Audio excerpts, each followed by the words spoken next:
Asyhadu an la ilaha illallah wahdahu la syarika lahu wa asyhadu anna Muhammadan abduhu wa rasuluh. Allahumma shalli wa sallim wa barik ala sayyidina Muhammadin fil awwalin wal akhirin.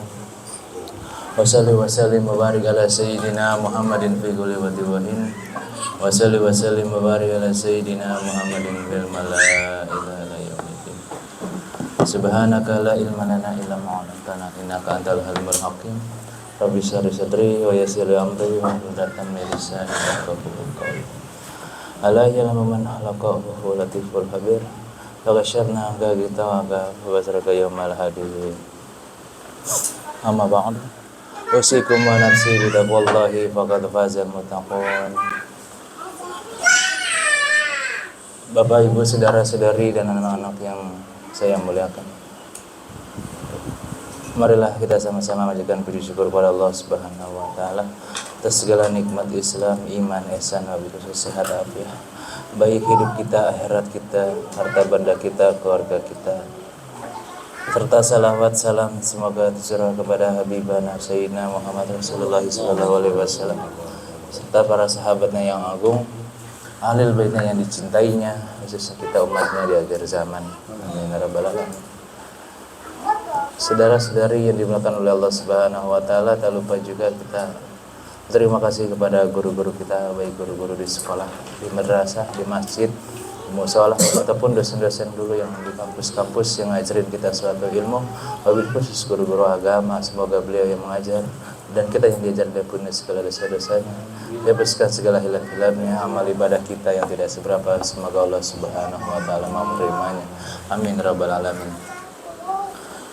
Alhamdulillahirabbil alamin. Pada malam hari ini kita masih membahas tentang bab kurban, yang dimana kemarin sudah dibahas tentang bab fikihnya, tentang syarat-syarat hewannya, tentang syarat-syarat pengkurban, tentang bagaimana waktu penyembelihan, tentang bagaimana syarat-syarat yang tidak boleh tidak dilakukan bila mana kita ingin berkurban, lalu ada teknis cara membaginya dan sebagainya. Itu semua diatur dalam syariat atau dalam fikih. Yang pada malam hari ini kita akan membahas sedikit kurban dalam sisi batinnya atau sisi ilmu batin.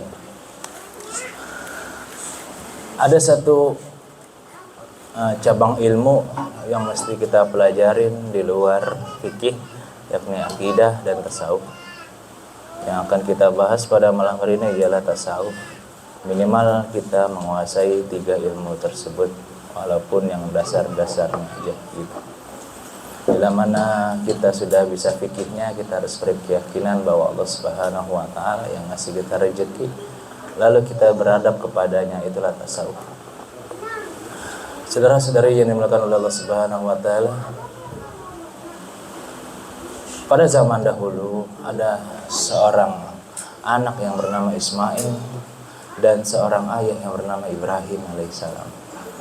Jadi kurban dalam arti tasawuf itu artinya at-tasawuf lahu wal batin, atau ilmu dari cabang batin. Jadi batin itu batiniyah gitu. Nabi Ibrahim alaihissalam berdoa kepada Allah Subhanahu wa taala di usia yang senja 90 tahun untuk minta anak atau untuk minta keturunan, yang dimana doanya berbunyi Rabbi habli minas sholihin, Rabbi habli minas sholihin, Rabbi habli minas sholihin. Adapun hikmahnya kepada kita, bila mana anak kita ingin soleh, ya tolong dibanyakin doa Rabbi habli minas sholihin, Rabbi habli minas sholihin.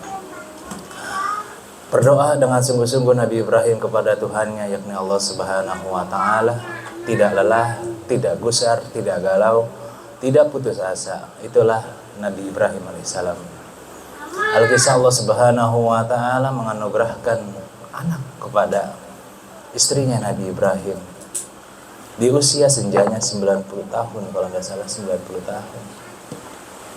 Nabi Ibrahim yang tadinya dia bertauhid kepada Allah Subhanahu wa taala dengan sebenar-benar tauhid, yakni mengesahkan Allah, tiada makhluk lain di hatinya, tiba-tiba terbagi dua cintanya, yakni Allah Subhanahu wa taala dan Nabi Ismail kecil alaihissalam.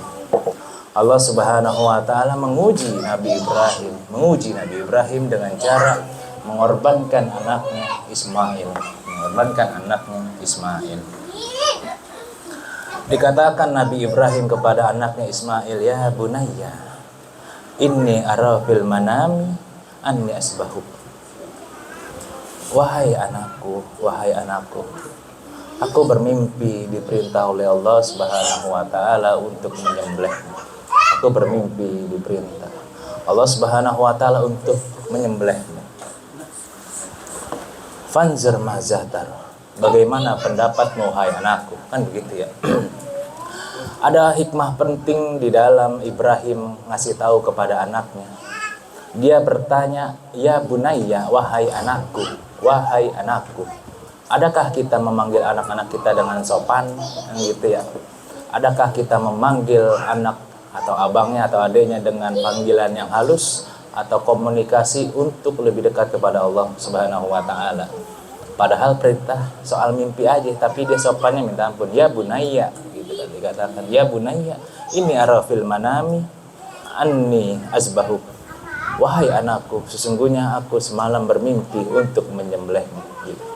Fanzur mazatara, bagaimana pendapatmu? Sama dengan kita orang tua kepada anak. Jikalau anak kita pengen sukses, tanya kemauannya apa, kesulitannya apa, bagaimana enaknya gitu. Jadi tidak mesti orang tua tuh harus memaksakan kehendak harus jadi ulama besar, tidak. Harus jadi punya karomah-karomah, tidak gitu. Jadilah dokter yang alim, jadilah akuntan yang alim, jadilah seniman yang alim, jadilah guru yang alim, jadilah pedagang yang alim, jadilah karyawan yang alim. Semuanya harus alim, jadi nggak mesti jadi ulama, tidak gitu. Kata-kata terakhirnya bikin terenyuh. Fanzurna mazataro, bagaimana pendapatmu? Apakah kita begitu dengan anak-anak kita? Ketika anak kita dapat rapot jelek, apakah kita pernah bertanya, wahai anakku kemarilah, gitu.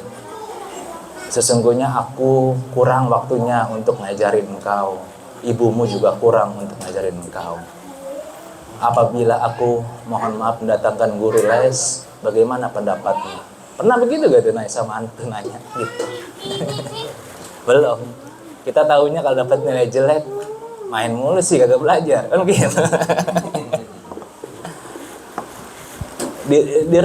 dirubah gitu. Satu keluarga tuh mesti berubah, nggak bisa suaminya doang, nggak bisa istrinya doang, nggak bisa gitu. Karena anak akan mencontoh apa yang ada di dalam rumah. Apa kata Ibrahim? Kata Ismail alaihissalam, if'al ma'tumar. Kerjakanlah wahai ayahku apa yang diperintahkan oleh Tuhanmu. Kerjakanlah. Saat judin insyaallah ma'asyabirin. Sesungguhnya aku insyaallah menjadi orang-orang yang bersabar. Ketika pisau sudah di leher Ismail alaihissalam, siapa yang gak tega anak umur kecil tiba-tiba pengen dipotong oleh ayahnya. Tapi Allah Subhanahu wa taala mengganti dengan gibas yang sangat besar, yakni warna putih. Dan Ismail selamat sampai detik hari ini, sampai kita beriman kepada Nabi Muhammad SAW, karena Nabi Muhammad keturunan Ismail alaihissalam. Ada kisah di situ Pak yang mesti dipetik dalam sisi tasawuf, yakni ialah jikalau kita ingin kurban itu akar katanya qoriba, ingin mendekatkan diri kepada Allah Subhanahu wa taala, harus dengan pengorbanan, harus dengan ujian, harus dengan susah payah, harus dengan ilmu, harus dengan banyak hal, rintangan atau halangan untuk menuju Allah Subhanahu wa taala. Nabi Ibrahim sekelas nabi aja diuji dengan anak, apalagi kita yang bukan nabi. Ada pelajaran penting di dalam itu. Itu yang akan kita bahas pada malam hari ini gitu. Kurban ialah tanda cinta kita kepada Allah Subhanahu wa taala, dikarenakan cinta orang berbeda-beda terhadap Tuhannya gitu. Walaupun satu guru, walaupun satu majelis, walaupun satu bumi, tapi cintanya berbeda-beda terhadap Tuhannya, beda-beda gitu. Apalagi satu keluarga, suaminya beriman, istrinya belum tentu, anaknya belum tentu. Istrinya beriman, suaminya belum tentu, apalagi anaknya. Atau sebaliknya, suami istri nggak beriman tapi anaknya beriman, ngaji terus gitu. Jadi akan kita bahas pada malam hari ini gitu. Sebelum lanjut, ada yang mau ditanyakan kah tentang yang kemarin dulu nih?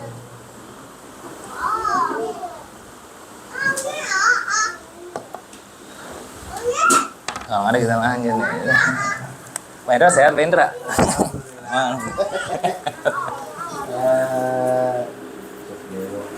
Enggak.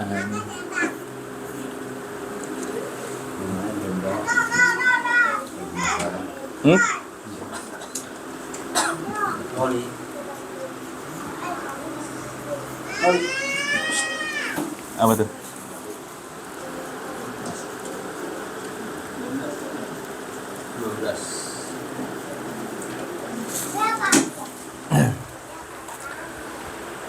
Saudara-saudara yang dimakan oleh Allah Subhanahu wa taala, kurban itu kan artinya ialah qoriba. Qoriba itu ialah dekat. Tapi yang kemarin yang kita bahas syariat, pada malam hari ini kita akan membahas apa yang dimaksud dekat. Dekat ialah kita tanda cinta kita kepada Allah. Itulah kurban. Kepada Allah. Apa yang kita korbankan selama ini terhadap Allah Subhanahu wa taala? Apa yang kita korbankan selama ini? Kalau kemarin kan yang dikorbanin kambing, sapi, domba, ataupun onta, ataupun aji. Gitu. Enggak, gitu. Kali ini lebih dalam lagi, apa yang kita korbankan kepada Allah Subhanahu wa taala. Nabi Ibrahim mengorbankan anaknya. Kita berani nggak ngorbanin anak kita? Kan gitu. Harus beranilah anak kita masukin pondok, maksudnya. Itu namanya berkorban supaya anak jadi benar. Cuma dengan catatan suami dan istrinya benar. Nyari duitnya, sabarnya, sholatnya, baca Qur'annya. Ini enggak marah-marah terus di rumah, berantem suami istri, anaknya anak pondok, akhirnya apa kebawa nanti. Itu dia.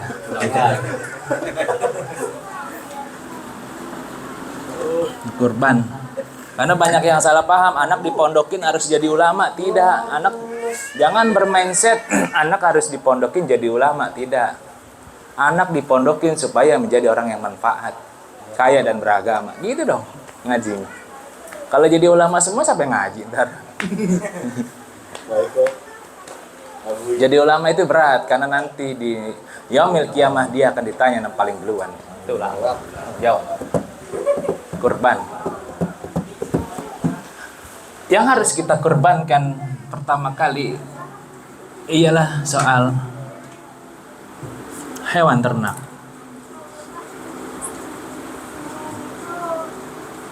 Hewan ternak. Di dalam surat Al-Baqarah ayat 260 boleh dibantu Ustaz Rifki ya?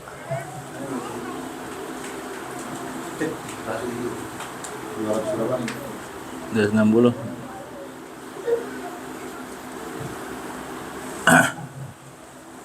Kalau tidak salah kisah Nabi Ibrahim alaihissalam. Boleh dipakai mic aja, Pak. Bawa. Boy.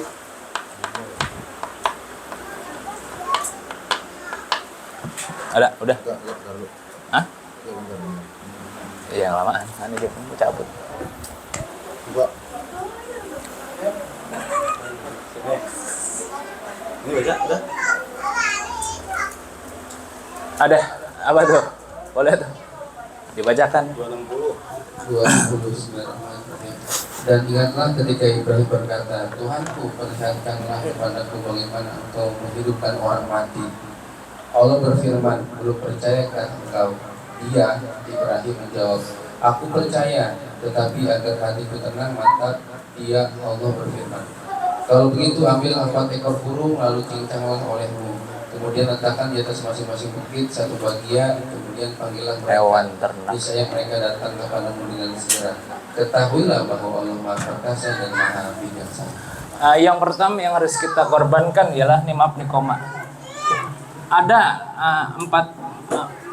4 burung dalam tubuh kita, ada 4 burung dirinya. Di dalam tubuh ini ada 4 burung sifat. Yang pertama ialah ada yang disebut bebek, burung atau unggas. Bebek. Di dalam tubuh ini ada bebek. Di dalam kitab Masnawi karya Jalaluddin Rumi ada disebut bebek. Kenapa disebut bebek? Karena bebek itu rakus. Bebek itu rakus, bebek. Ada bebek jadinya dalam tubuh ini. Hewan dan ternak, hewan dan ternak. Atau hewan ternak. Bebek itu rakus. Contohnya kita rakus soal apa? Soal dunia, soal jabatan, soal ilmu, soal apalagi gitu. Banyak hal. Rakus. Rakus mah bahasa Indonesia, bahasa agamanya kan serakah. Bahasa agamanya lagi tomak gitu. Tomak. Rakus, kita ini rakus sebenarnya. Itu yang mesti diurus gitu. Apa contohnya? Banyak orang bawa kambing ke masjid. Bawa kambing ke masjid untuk niat kurban. Tapi di dalam dadanya dia ingin nguasain panitia. Ada orang yang begitu. Banyak orang bawa kambing mau kurban ke mushola. Tapi di dalam dadanya ingin timbal balik. Rakus. Jadi dia kalau dikasih 1 sama 1 nggak terima orangnya, nggak terimaan. Kok jatah gue cuma segini, nah lo kan gitu. Padahal panitia kan diserahkan untuk membagi, mengurus dan menyalurkan. Tapi dia nggak terimaan orang ini. Ada, itu namanya bebek. Kenapa disebut bebek? Bebek itu mulutnya ke bawah. Mau kering, mau basah, mau apapun dimakan, itulah bebek. Bebek. Kesannya Tuhan cuman mengirimkan ayat dalam Al-Quran cuman berbunyi kulu masrobu, makan dan minumlah. Adakah di sini yang orang kerjaannya tukang makan dan minum? Yang kalau apa-apa difoto kalau makan, kalau minum. Iya.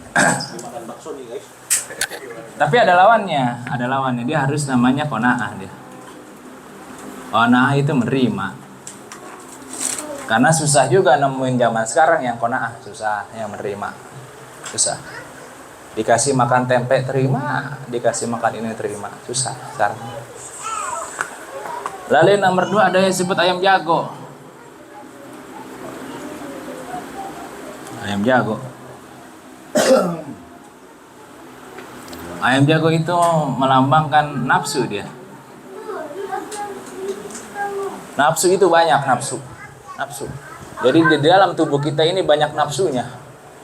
Nafsu ingin menguasai kawan, nafsu ingin menguasai nafsu ingin menguasai semut hidup, banyak nafsu.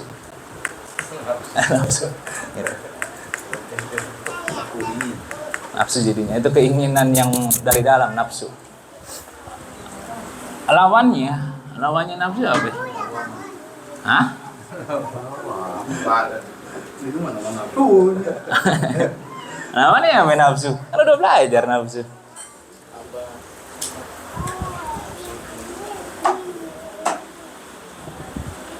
Lawan apa Satribi? Nafsu. Nafsu itu kan ada banyak. Ada nafsu bahimiyah, setania, rububiyah. Banyak nafsu. Lawannya apa nafsu? Hah? Lawannya ialah puasa. Gitu. Lawannya puasa, nafsu.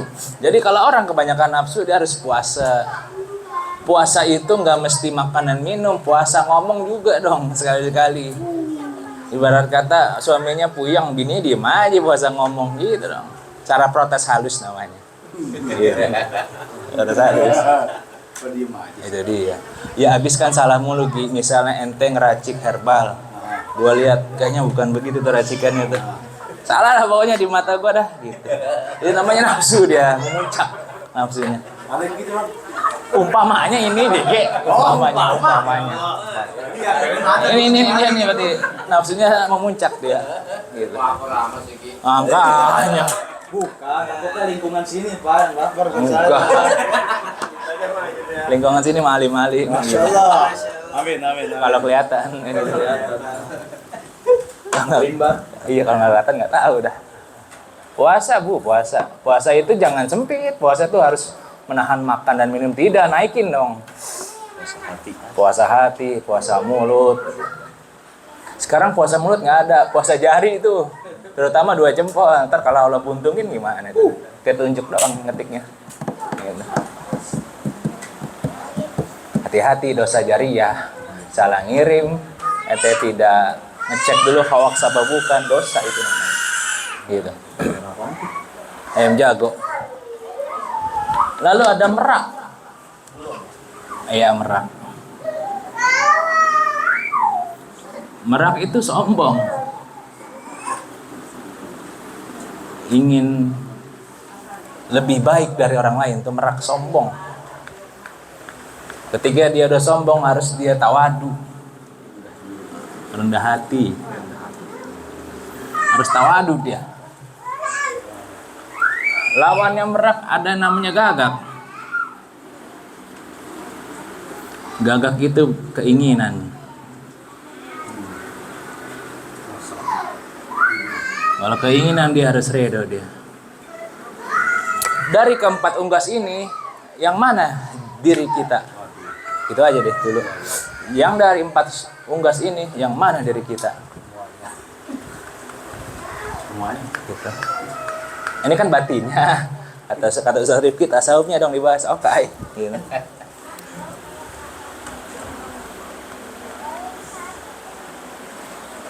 Karena inilah ilmu tasawuf.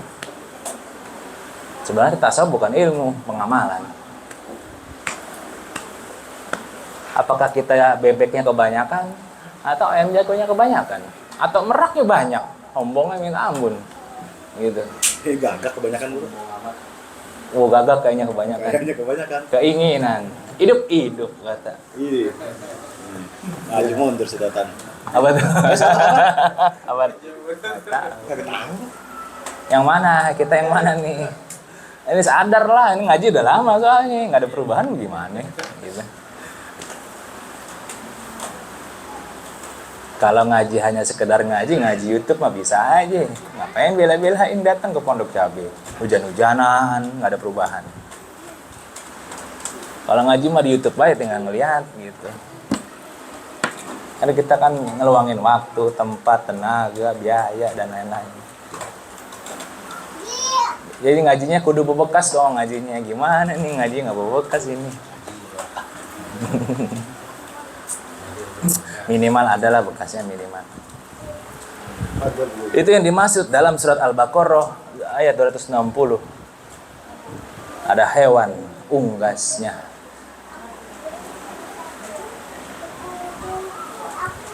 Lalu ada juga hewan ternaknya.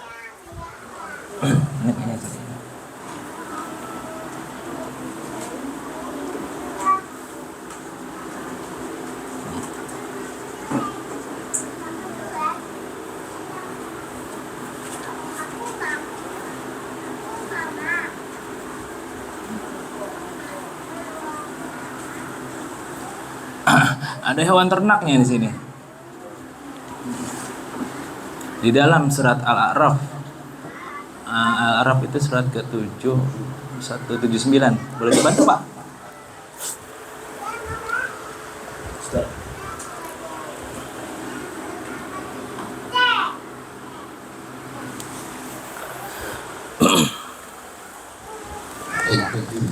Al-Kahf. Dan sungguh akan kami isi neraka jahanam banyak dari kalangan jin dan manusia. Mereka memiliki hati tetapi tidak dipergunakannya untuk memahami ayat-ayat Allah. Dan mereka memiliki mata tapi tidak dipergunakannya untuk melihat tanda-tanda kekuasaan Allah. Dan mereka mempunyai telinga tetapi tidak dipergunakan untuk mendengarkan ayat-ayat Allah. Mereka seperti hewan ternak, bahkan lebih sesat lagi. Mereka itulah orang-orang yang lemah.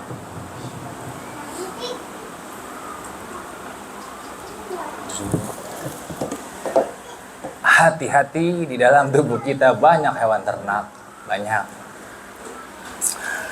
Yang pertama ialah hatinya tidak memahami. Dia hatinya tidak memahami. Soal hati tidak memahami.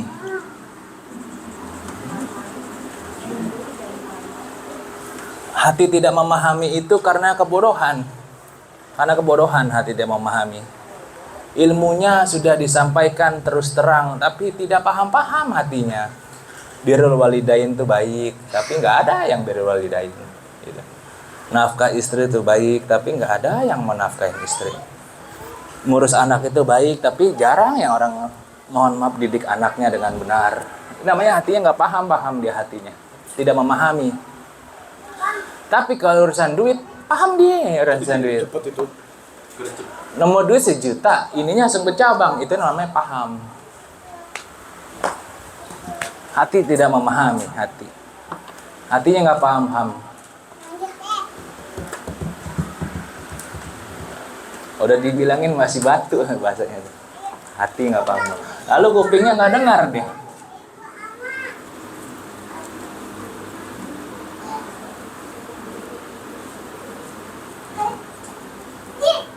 Kupingnya tidak dengar nih. Dinasehatin sama adeknya, marahnya banget-banget. Dinasehatin sama suaminya, marahnya banget-banget. Dinasehatin sama istrinya, marahnya banget-banget. Apalagi dinasihatin sama anaknya, marahnya banget-banget. Itu karena dia ada hewan ternak di dalam dirinya. Ciri-ciri orang yang ada hewannya di dalam dirinya tadi dinasihatin, marahnya minta ampun. Sama adiknya marah karena buah abangnya. Sama istrinya marah karena suaminya menganggap dirinya kepala keluarga. Atau suaminya dinasihatin istri, marah karena istrinya lebih alim daripada suaminya. Lebih-lebih dinasihatin sama anaknya. Lu tahu apa bocah kemarin sore? Nah, lu itu berarti ada hewan ternak di dalam dirinya. Kupingnya nggak mau dengar karena panas. Panas dengar panasnya itu panas. Kata Ustaz Rifki dikatakan, gimana hadisnya? Unzur maqala wala tanzur maqala. Janganlah engkau tidak mendengar siapa yang dia bicara. Tidak perkataan. Ya. Jangan lihat siapa orang, tapi lihatlah perkataannya. Gitu. Kita selama ini begini soalnya, kupingnya nggak mau dengar. Itu. Dengarnya dari syekhnya doang maunya dia, dari Habib. Tapi kalau dari adiknya nggak mau dia, dari suaminya nggak mau, dari istrinya nggak mau, lebih-lebih dari anaknya nggak mau.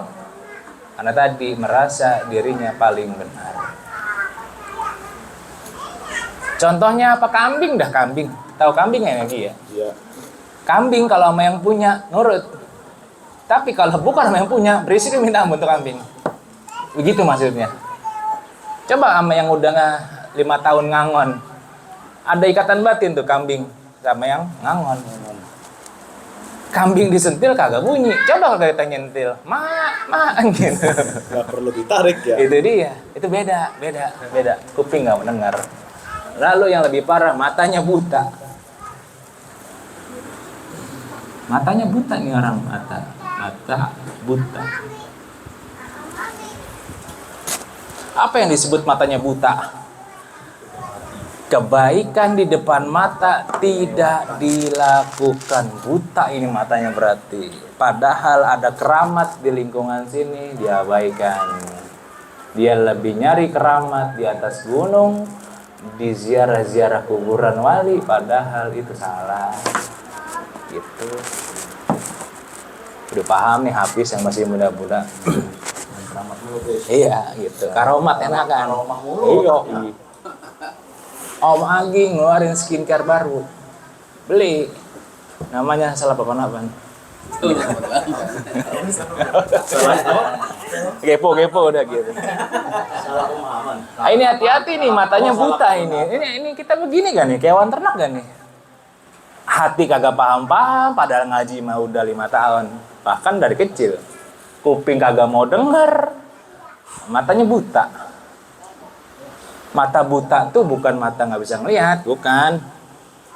Dari rumah kan ada istri. Di rumah ada istri. Nyari pahala aja lewat dia. Masa jauh-jauh gitu. Nyenengin aja. Dia lagi capek, ente hibur. Atau anak dah, kalau istrinya udah judes banget mah anaknya dah. Gitu, ente jajanin. Seneng itu anak. Sambil ente ajarin doanya.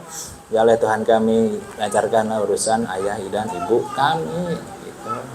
Kalau dalam rumah udah mantep, kiri kanan udah mantep, depan, belakang, udah mantep, 40 rumah.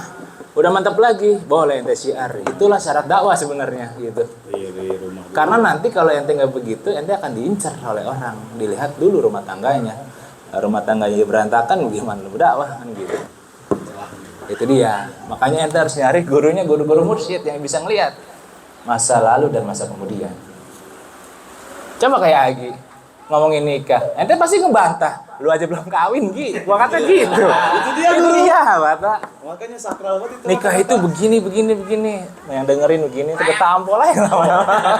Kencang itu. Makanya. Karena apa? Ya belum ngelakuin. Bingung dia. Lu dong Pak Bewok. Aduh. Kalau penasaran main aja. Itu dia. Tasbih ketemu tasbih kan begitu. Itu karena lalai ini orang. Keramat. Orang tua tuh keramat dah, orang tua dah, nggak usah jauh-jauh dah orang tua. Rawatlah orang tua. Kalau kata guru saya, kalau orang tuanya keabaikan, rezekinya diabaikan, pasti. Orang tua tuh nggak mesti orang tua kandung, kawan. Jadi jangan sempit pikiran. Orang tua tuh ada 3, orang tua, mertua, dan guru-guru ente nanti suatu saat. Mertua tuh jangan ente anggap musuh.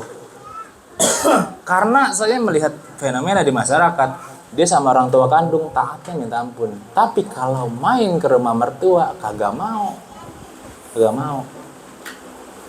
Di sini ada yang begini nih, main ke rumah mertua nggak mau. Ngapain main ke rumah mertua? Gitu. Bener ini mah, coba aja. Gitu, yang nunduk iya kali kan gitu. Ya kan. Waduh. Mi, pecat nih. Jangan dong, mertua bukan musuh, kawan. Udah punya bini aja. Iya, Saya dari tadi diem Pak.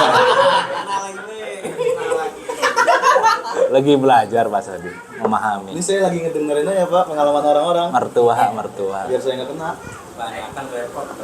Yang lebih parah mah orang tua kagak, mertua kagak, guru iya, terbalik. Kecuali guru mursyid, beda lagi urusan. Kalau guru-guru biasa enggak. Guru mursyid itu guru yang nganterin jiwa ente dari bumi ke langit. Kalau orang tua kan yang nurunin jiwa ente dari langit ke bumi. Gitu. Nanti ujungnya ketemu kok. Nanti harus nyari mutiara ente sendiri. Tapi lewat pemandu gitu. Matanya buta. Hatinya tidak memahami, kuping tidak mendengar. Adakah kita begitu kayak hewan ternak? Nggak percaya, panggil sapi dah. Kagak nengok dia, sapi kagak nengok. Padahal namanya apa? Sapi. Ini mah analogi. Sapi, ini makan. Dia melengos. Sama kayak kita. Ya Yuhannas, wahai manusia. Jadi, birrul walidain, baktilah kau kepada kedua orang tuamu. Malah melengos. Itu maksudnya analoginya. Hatinya nggak paham, matanya buta, kupingnya nggak mau dengar. Tapi kalau ada amalan bisa terbang, maju dia. Kata gitu. Tidak bisa. Amalan bisa terbang, setahuannya bayar 700. Dulu aneh beli di Citylink berapa? 700. Dia terbang tuh. Jadi, ini hati-hati soalnya nih, banyak banget. Banyak. Lalu ini kudu disembelih. Ini yang dimaksud kudu disembelih. Ini kudu dipotong ini. Kudu disembelih nih semuanya nih. Supaya apa? Supaya tauhidnya benar. Tauhidnya bersih. Ini yang dimaksud batinnya. Kudu disembelih. 4 burung dan hewan ternak dalam tubuh kita kudu disembelih. Kenapa bukan babi, anjing? Itu beda bab. Anjing bukan hewan ternak. Najis dia, ntar beda bab itu. Soalnya ada hewan namanya anjing, babi, banyak. Ikan, ada ikan. Ada orang kayak ikan, licin jadinya. Ada tipikal-tipikalnya. Itu kudu disembelih dalam tubuh kita, kudu dipotong semuanya. Itulah yang dimaksud tafsir isyari di dalam Al-Baqarah ayat 260. Potonglah 4 burung, sembelihlah, cincanglah, dan ke 4 mata angin. Itu namanya tafsir isyari. Kudu belajar nanti ente pelan-pelan tafsir isyari. Isyarat. Jadi ini isyarat nih dia. Isyarat. Yang jadi pertanyaan, kita yang mana yang udah dipotong? Yang mana coba nih? Dari 1, 2, 3, 4, 5, 6, 7 udah dipotong belum 7-nya tuh? Dibilang masih rakus, ya rakus. Dibilang masih nafsu, ya nafsu. Dibilang masih sombong, ya dikit-dikit. Sombong itu tidak mesti mamerin kekayaan, tidak. Jangan mikir sombong itu ente harus mamerin, tidak. Ente main ke tempat yang gak punya dengan pakaian yang bagus, itu sombong. Main ke Bantar Gebang, tempat sampah, pakai sepatu high heels, sombong nih dia tanpa disadarin. Wayahnya gimana? Pakai sendal jepit lah. Gitu. Sombong.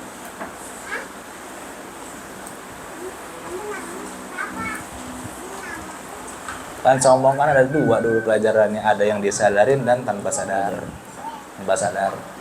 Kebanyakan tanpa sadar, kebanyakan.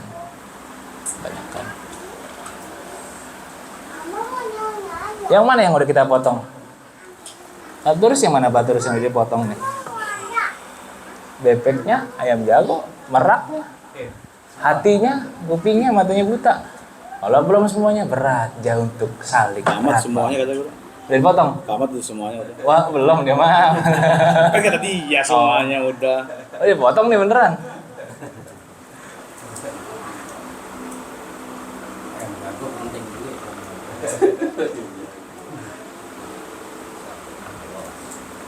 Ilmunya guru. Apa tuh? Ilmunya kan bulan-bulan lalu udah hikam, Pak. Gitu. Itu ilmunya. Karena puasa gitu. Saya pengen bikin hidup. Apanya nih? Tahu saya. Enggak tahu. Hilangkan. Apanya bikin hidup, Pak Ahmad? Semut kali yang bikin itu banget ya. Kalau urusan semut tanya sama Pak Eko. Nah, iya tuh. Pak Eko Top. alinya. Ya dibilangin. Ya, semut disuruh jalan. Enggak ini.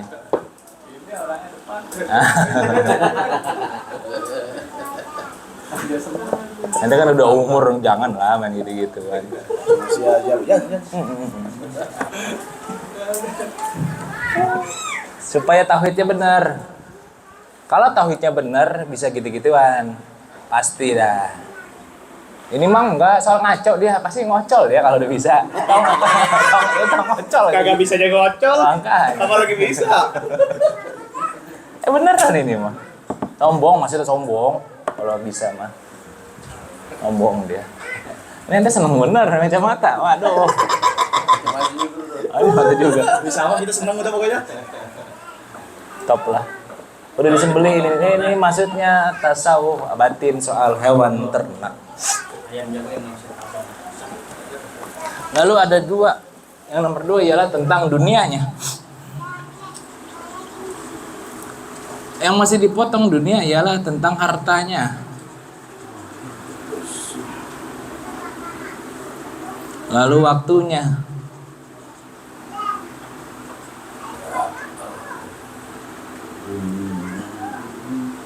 Dan anak istrinya.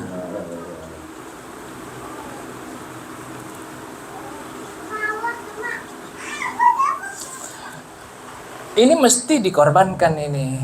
Kalau tidak, ente tidak pernah sampai kepada Allah Subhanahu wa taala. Karena halangannya 3. Harta, waktu, dan anak istri. Itu halangan.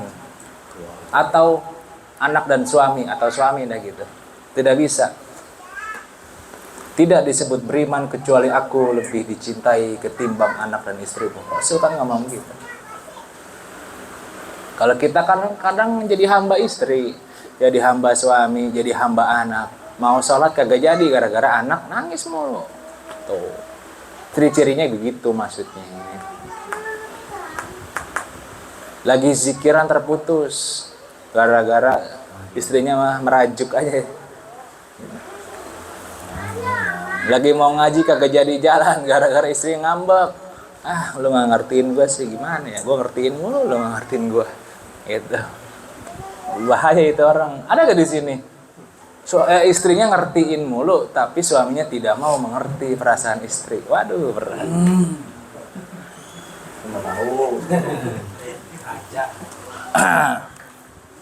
Karena pengalaman memang gitu Pak Abi. Kita pengen ngertiin, tapi kita tidak mau mengerti soal istri. Kebanyakan pengalaman. Tapi Pak Indra ada. Dia pengennya balik ke malam dia. Jadi iya. Pengennya di ngertiin mulu. Yang nyol bapaknya dah, jangan saya. Iya. Perempuan dewa Pak. Nah lo. Kalah raja. Itu dia kalah sama dewa. Anaknya Zeus. Aman tuh. Aduh, berat. Harta mesti dikorbankan. Harta itu banyak lah. Ada rekening, ada duit, tapi harta yang dimaksud. Ini mesti keluar nih dalam bentuk sedekah. Dalam bentuk zakat. Dalam bentuk korban itu sendiri. Mesti keluar ini di harta. Mesti keluar dia. Sedekah walaupun 1.000, zakat ya 2,5%, dan kurban. Mesti keluar. Mesti keluar. Karena kita kehalang di harta kadang. Ibadahnya baik, waktunya dijaga, tapi pelit. Waduh, berat juga ini orang. Pelit. Ada soalnya. Banyak gitu. Di kampung saya 20 orang nyumbang kambing 4. Berarti satu kambing 5 kepala ya? Kayak begitu dia. Kambingnya jadi 1 kambing nih Pak Indra nih. Yang naikin 5 orang gitu. Boncos kambingnya itu. Di kampung saya. Sekali bapak lagi. Makanya.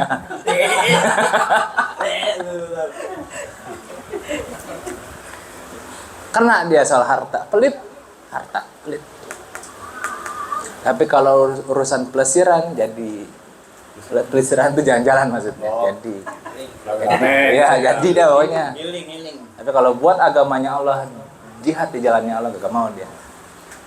Karena dia mikir apa? Gue udah susah-susah nyari duit, ngapain gue kasih ke orang? Gitu. Pikirannya masih cetek. Padahal rambut ente kan dicukur numbuh lagi. Alis kagak numbuh. Kecuali alis temannya dia nih, numbuh habis ini Pak. Soal harta, adakah kita yang masih pelit? Kejauhan dah di jalan Allah, ke masjid, ke musola, ke yatim, ke apa lagi tuh, dua apa. Ke orang tua dulu dah, pernah gak tuh orang tua ngasih duit? Orang tua ngasih duit. Kita anaknya ngasih duit ke orang tua, gitu maksudnya. Kejauhan dah kalau ke masjid mah. Ya lo kan kalau masjid mah gak diakuin, orang tua kan pasti diakuin tuh. Nah anak gua ngasih mulu nih, kan gitu. Pernah gak tuh ente ngasih ke orang tua? Jadi kalau ngasih ke orang tua tuh sedekah. Jangan gini-gini baik. Pernah tidak nih? Ente pernah gak tuh? Berarti kan jarang kalau pernah setiap bulan apa gimana? Setiap hari. Nah itu dia. Jadi kalau dibilang pernah, sekali doang dong ngasihnya. Pak Indra jangan mesem-mesem aja. Banyakan orang tua duitnya. Hah? Ya nggak bisa begitu lah. Ada tetap ngasih lah. Sedih banget ya. Sedih banget. Bukan. Jawabnya sedih banget itu. Itu omongan dari hati gue.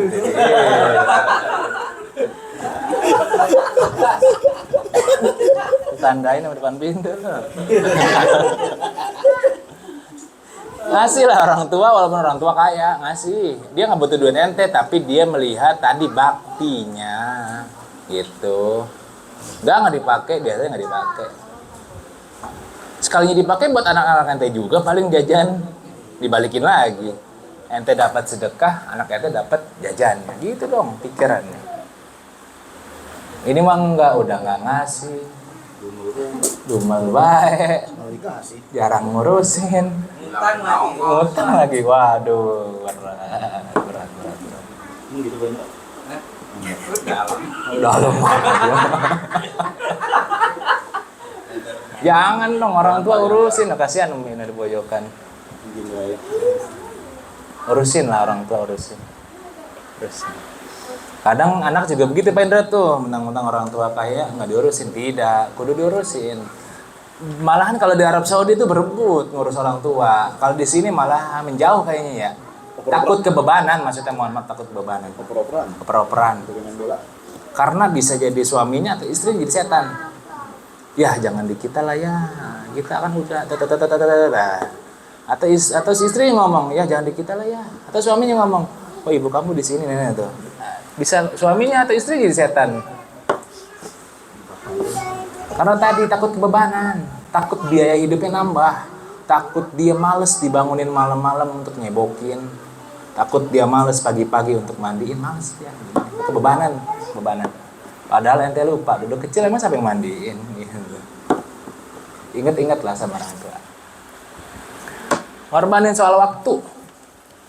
Ente ngorbanin soal waktu gak nih di jalan Allah? Contohnya yang manfaat aja dah, sholat dan nuntut ilmu atau ngaji. Waktunya dikorbankan, kayaknya alhamdulillah Rimah dikorbankan dah ilmu ngaji. Sholat, coba sholat dikorbanin lah 10 menit, lagi dagang sibuk banget, putus dulu dagangnya sebentar. Sholat. Tapi saya di luar waktu duha, jatuhnya jam 12:30 udah johoran, gimana dong? Sholat kan banyak, ada taubat, ada sholat hajat, ada sholat mutlak, sholat tasbih, banyak. Jadi jangan sempit pikirannya. Jangan pikirannya cuman duha, tahajud, jangan. Yang lain kudu nih sholat dan ngaji itu harus di tempat lain juga Pak, nggak mesti di sini juga. Lalu ngorbanin buat anak istrinya, ngorbanin apa yang disebut ngorbanin buat anak istri? Jiwa raganya, jiwa raga nih mesti dikorbanin buat mereka semua nih. Jiwanya maksudnya ilmu, raganya melindungi dengan fisik. Itu jadi ciri-ciri orang tua yang dapat hidayah itu ketika anaknya menyimpang diomelin habis-habisan. Itu ciri-ciri orang tua dapat hidayah.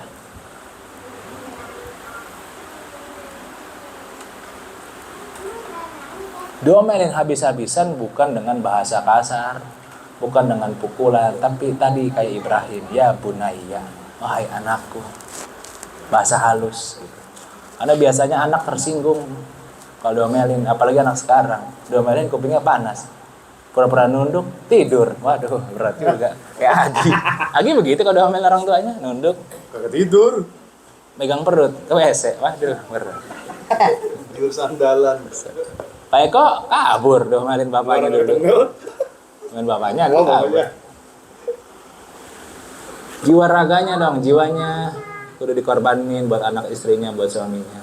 Doain, kalau istri mah doain berarti. Kalau suami kan ngedidik. Berarti kalau istri doain mulu suaminya biar sukses.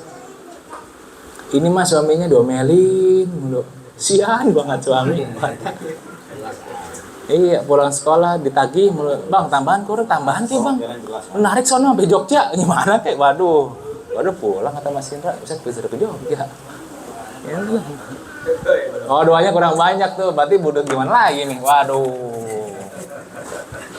Doan istri 1, doa 1. Kalau doanya 2, istrinya 1 tetep dong. Waduh.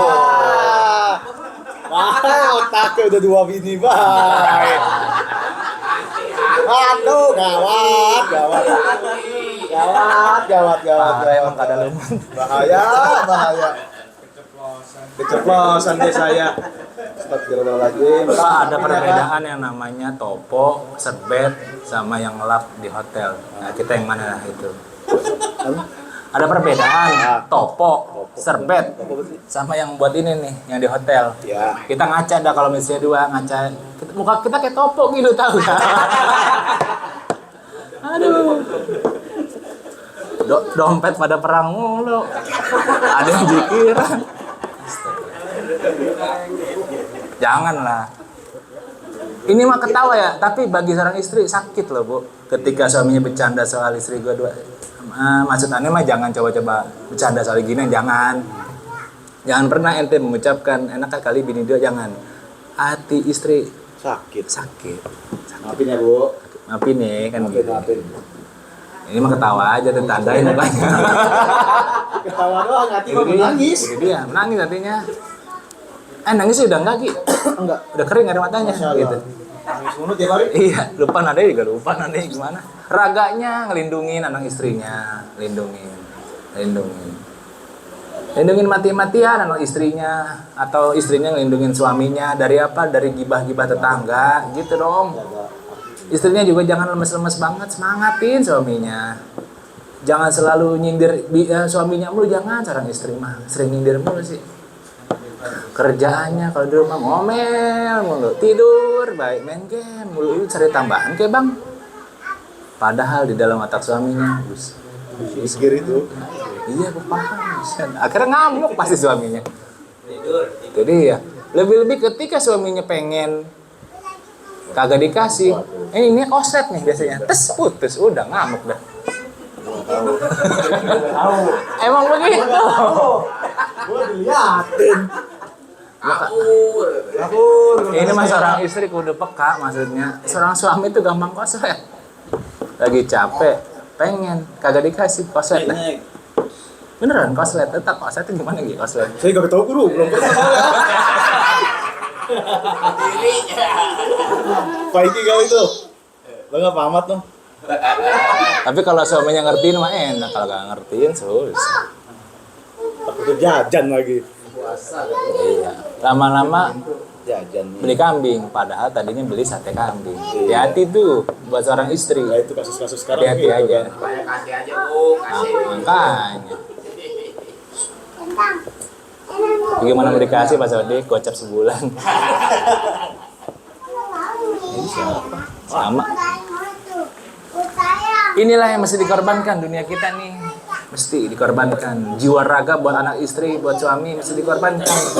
Batinnya doain terus, dukung terus. Suami itu butuh didukung.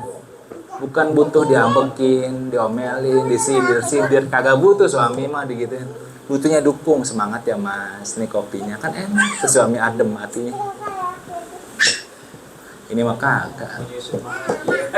Kerjaannya main HP mulu. Tawa nggak jelas sendirian di depan. Tiba-tiba masuk tidur. Ya suami gue begitu mulu kerjaan. Siapa sih ya? Umpama. Gimana gak kesel?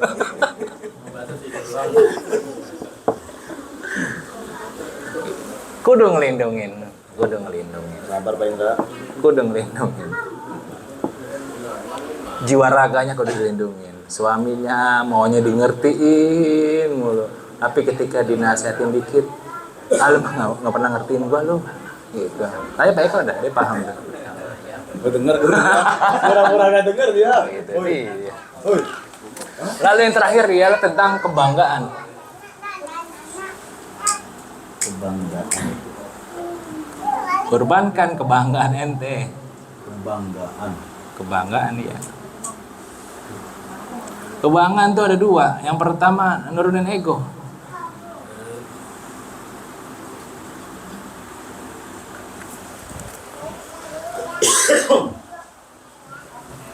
Alkisah ada cerita tentang onta dan keledai.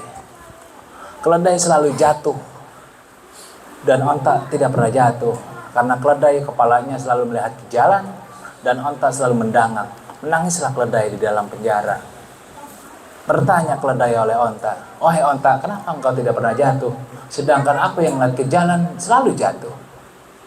Dijawab oleh onta, "Wahai keledai, sesungguhnya aku melihat ke depan.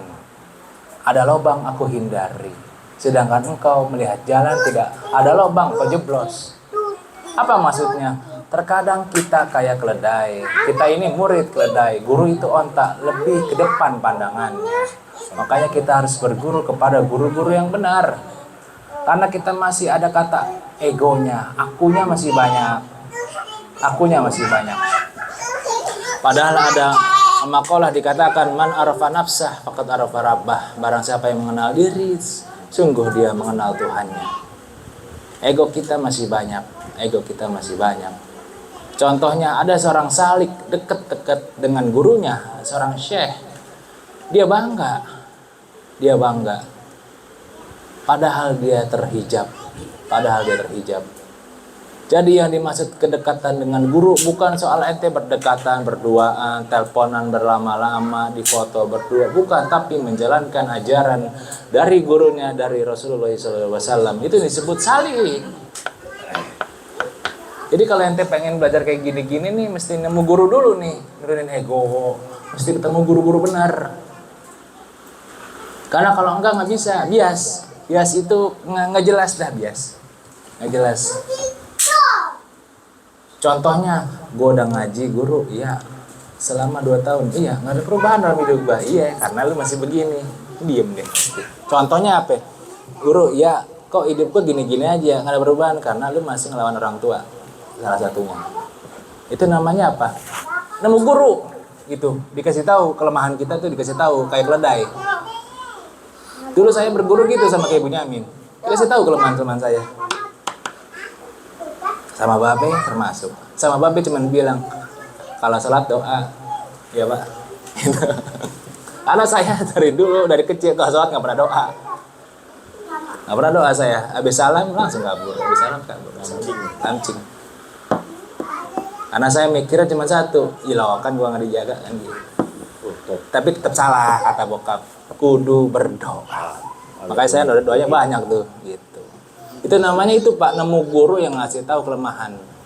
Saya dari umuran Malik sampai saya sadar 2000 berapa tuh ya? 16 kan pas nganterin almarhum cuma nyolek dari belakang.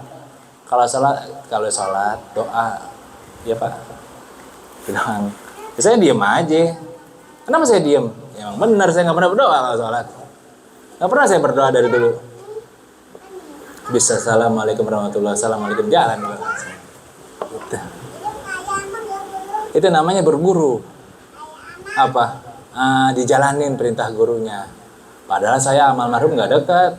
Almarhum lebih dekat dulu mungkin sama Agi yang nganterin, sama Mas Dapin. Mas Dapin sama Mas Nasir sama Pak Ijo banyak. Karena saya sibuk kerja dulu. Bukan masalah deket-deketan sama guru, bukan, tapi ngejalanin ilmunya. Percuma ente punya Habib nih, misalnya Habib Lutfi, dekat banget, tapi ente nggak ngejalanin ilmunya, percuma. Lebih baik ente melawan perintah seorang guru demi kepentingan umat, mencuri hatinya guru. Lebih baik ente mencuri hatinya guru demi kepentingan umat ketimbang ente taat pada perintah guru demi kepentingan pribadi dan menghalangi orang lain, gitu. Kami perampok. Jadi soal berguru yang nomor 2, turunin ego. Kita masih ego, tandanya masih ego. Masih ada kata akunya. Aku yang berbuat, aku yang menceramah, aku yang mengajar, aku yang belajar, aku yang menulis, aku yang memasak, aku yang mencuci, aku. Masih ada kata aku. Gitu. Turunin ego. Ada yang mau nanya nih, dipersilakan. Apa tuh? Itu maksudnya. Ya ntar dah bagaimana. Terus? Apa tuh?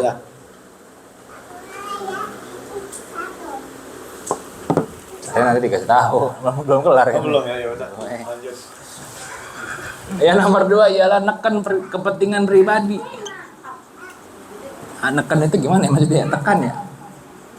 Ngerem. Yang ngerem. Itu dah ngerem keinginan ya.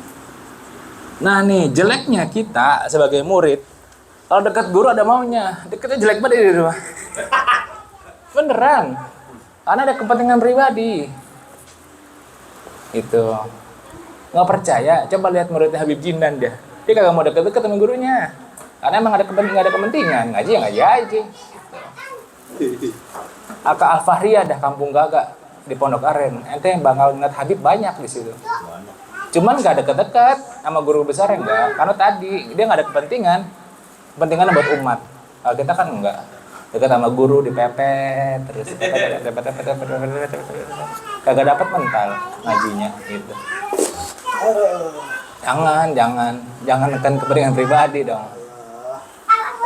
Aneh dekat sama Syekh Agi nih misalnya, karena dia punya ilmu, saya deketin, pas dapet, wah ngocol sayanya, jangan dong. Ada begitu? Kalau ini sudah bisa, ente dapat ini namanya nurun ala nur. Ini artinya apa ya? Lebih ya? Cahaya di atas cahaya. Ente dapat namanya cahaya ilahi di badan ente, di hati khususnya. Dapat cahaya.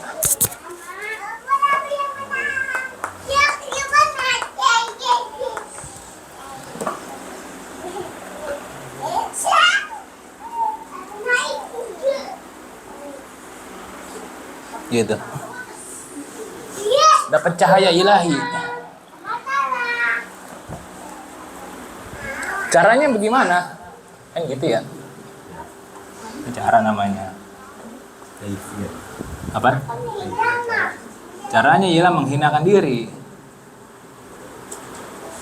Menghinakan diri dan ikhlas. Ini caranya. Apa lagi?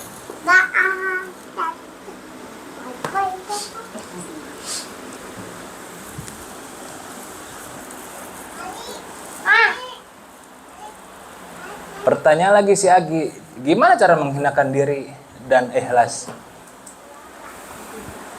Mesti lewat guru ilmu ya. Bilang dong, Bilang si dong, itu. bilang Mana dong. si Malik? Si guru apa? Nah, yang ini mesti lewat guru nih. Gitu. Mesti lewat pemandu gitu. Pemandu itu ya maksudnya atau mungkin syekh lah gitu dah, syekh. Aneh kurang paham. Mesti lewat pemandu, ada syekhnya. Cara menghinakan diri itu sulit banget. Ikhlas itu lebih lagi sulit banget. Mesti belajar ikhlas itu bagaimana. Mesti lewat pemandu yang sudah menemukan mutiara gitu.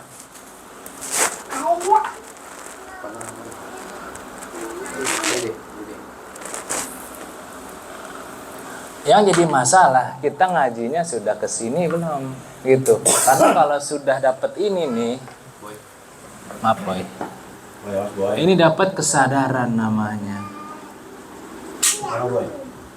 Kalau manusia sudah sadar, dia sudah taatnya taat sami'na wa ata'na, pasti dia ingat akhirat mulu hidupnya.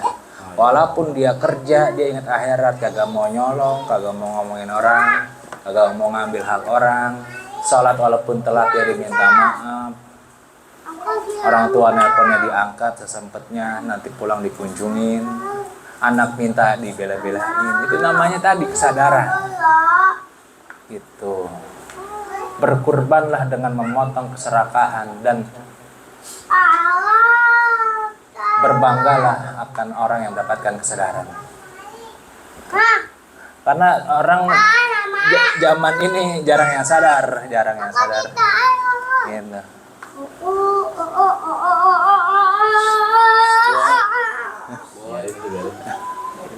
Wih, bagus banget boy tulisannya boy.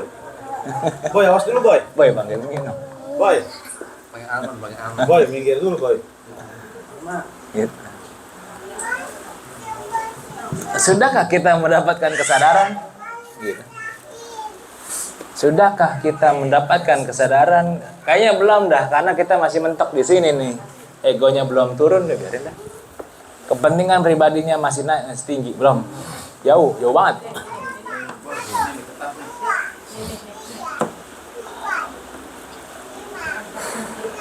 Gitu.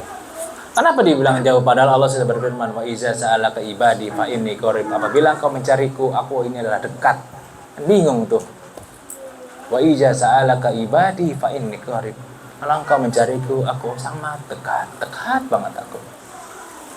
Ini nih kita mentok di sini aja dari dulu sampai sekarang. egonya tinggi, kepentingan pribadinya banyak. Deket sama guru biar usahanya lancar, kepentingannya beres. Nggak bisa Pak, ini namanya masih kepentingan pribadi. Cuman kalau kepentingan buat umat beda urusan. Saya dekat sama Syekh supaya dagangan saya nanti kalau saya kaya, saya bagi-bagi buat fakir miskin, buat yatim, buat bantu tetangga. Jarang begitu. Jarang. Pasti dia mikirnya apa? Buat dia dulu. Itulah salahnya. Kayaknya berat banget guru. Emang begini pelajarannya, begitu. Salam baik tidak kalau berat. Itu dia. Yang dari temanya tuh. Itu dia. Gitu. Yang jadi pertanyaan ente udah sampai ini belum? Apa masih di sini? Kurbannya masih kurban bangga jadinya. Gua ada kurban, aduh jauh banget. Gitu. Kalau ente berbangga dengan kurban, bagaimana orang yang nggak berkurban? Kan begitu pertanyaan selanjutnya. Pernah ditanyakan salah satu syekh di Somalia, batal gak puasa orang yang tidak bersahur dan berbuka? Batal tidak orang yang waktu sahur nggak ada makanan, waktu berbuka nggak ada makanan? Batal gak dia puasanya itu? Seharian nggak berbuka? Itu dia. Ini soal kemanusiaan. Kita ini kadang ini masih tinggi-tinggi egonya. Gitu. Masih pengen dihargain lah ibaratnya. Gitu. Jadi kalau nggak ada aku, nggak jalan. Kalau Pak Indra belum datang, belum jalan. Pak Indra itu pengen ditungguin. Enggak lah, masih ada akunya deh. Gitu lah. Padahal seorang syekh besar enggak. Gitu.